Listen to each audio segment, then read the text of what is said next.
2012 Grand Cherokee. We're gonna be doing the cabin filter. Easy to do it. Let's get on it. So first thing you're gonna do, you're gonna open your glove compartment. Then there's gonna be a line right here. This little line, you're gonna pull it to you, and it's gonna come out, and you can let it go. Then you're gonna squish right here. You're gonna squish on both of these on the top. One, and then you pull the other one. Then you slide it to you. So you're gonna kind of squish this in to get it out. Then you're gonna come down here. You're gonna come down here. You're gonna open that tap right there. That's gonna come out. It has a hook right here on this side, so it comes out, and then you can slide your filter.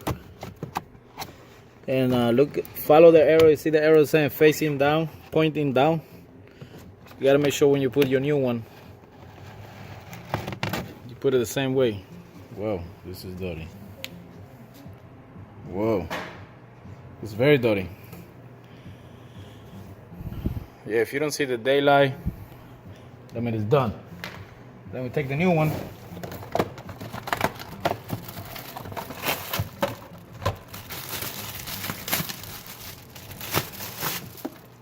Look at the arrow, airflow. So the airflow is coming from outside, so we got to put it facing down. So we come back over there in the little hole.